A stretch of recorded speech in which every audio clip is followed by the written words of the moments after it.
Nostalgia with Raja.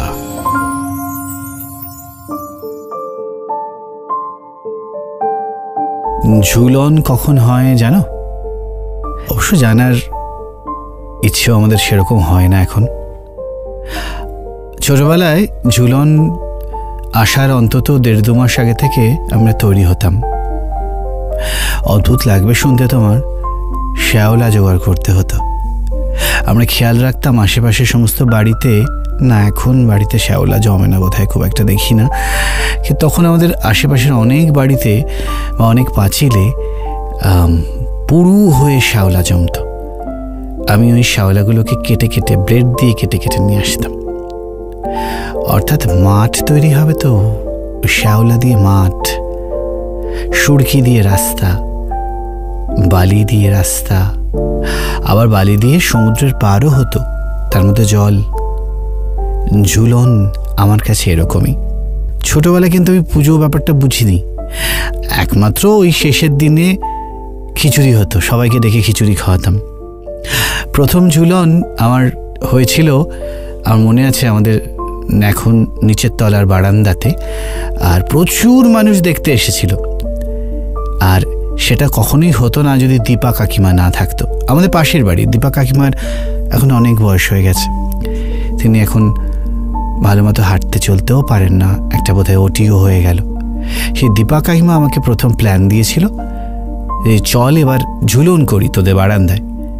আর সেটা কি হবে জানো তো? দার্জিলিংয়ের পাহাড়টা বানাবো, অর্থাৎ কাঞ্চনজঙ্ঘা। আমি তখনও কাঞ্চনজঙ্ঘা সম্পর্কে অত কিছু জানিও না। তুলো দিয়ে পাহাড় তৈরি করেছিলাম, সাদা তো হতে হবে। আর টয় ট্রেনও তৈরি করেছিলাম, ঘুম স্টেশনও তৈরি করেছিলাম, কিন্তু তখন আমি কিছুই জানতাম না ঘুম স্টেশন কি, তার কার পরে কোন স্টেশন, টয় ট্রেন কোথা থেকে ছাড়ে। আমি তো দার্জিলিং গেছি অনেক পরে। কাকিমার চোখ দিয়ে কাকিমার যাওয়া দার্জিলিংকে আমরা বানিয়েছিলাম। তার সঙ্গে সঙ্গে আশেপাশে মাঠ করেছিলাম, এমনি মানে সেটা হচ্ছে নিচে, মানে ধরে নাও শিলিগুড়ি। কি মজার না? বাস কিনতে পাওয়া যেত, ছোট ছোট বাস, ট্রাক, লরি, অনেক কিছু পাওয়া যেত। আর লিলিপুট, আহা, মনে পড়ছে লিলিপুটগুলোর কথা? মাঠে খেলা হচ্ছে তো সেই লিলিপুটগুলোকে আমরা ওই যে শ্যাওলাগুলো বললাম, তার মধ্যে পুরো গোল পোস্ট করতাম, খেলা হচ্ছে, ফুটবল খেলা হচ্ছে, বল রাখতাম। মানে আমার মনে হয় ঝুলন সাজানোটা ছোটবেলায় একটা, কি বলবো, একটা কিছু তৈরি করার প্রথম স্টেপ। আমার তো তাই মনে হয়। কাঠের গুঁড়ো নিয়ে আসতাম, সেটা দিয়েও অনেক কিছু তৈরি করা যেত, এবং কাঠের গুঁড়ো রং করা যেত, তার ফলে কি যে কোনো কিছু বানানো যেত কাঠের গুঁড়ো দিয়ে। আর সবজিওয়ালা, মাছওয়ালা, বাজার তৈরি করতাম তো অনেক কিছু। এমনকি ছোট ছোট পুতুল, একদম ছোট ছোট পুতুল, কৃষ্ণনগরের পুতুল, জানো তো, সেখানে অনেক রকম কিছু কেউ বাজার করছে, কেউ মাছ কাটছে, এরকম কিনতে পাওয়া যেত। মানে এখনও হয়তো যায়, সেগুলো আমরা বসিয়ে দিতাম বাজারে। উফ, সত্যি এটা কিন্তু মানে ভাবা যাচ্ছে না এখন। আর আমার মনে আছে যে আরও অনেক বন্ধুরাও জুটে যেত। আর বন্ধুদের একদম শেষ দিনে, যেদিন ঝুলন শেষ হতো, খিচুড়ি হতো, অনেক সময় লুচিও হতো, মিষ্টি হতো, দানাদার আর দাঁড়াও গুজিয়া।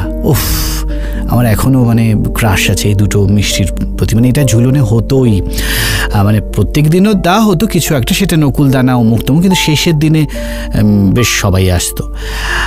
অনেকে পুতুল ডোনেট করতো জানো তো, আশেপাশের বাড়ি থেকে। মানে সব পুতুল তো আর আমার থাকতো না, কিন্তু আমাদের বাড়ির ঝুলনটা বেশ কয়েক বছর হওয়াতে বেশ সবাই জানতো, আর সবাই দেখতে আসতো। কি আনন্দ হতো জানো তো, ঝুলন দেখতে আসলে মনে হতো নিজের কিছু একটা করার জিনিস সবাইকে দেখাচ্ছি।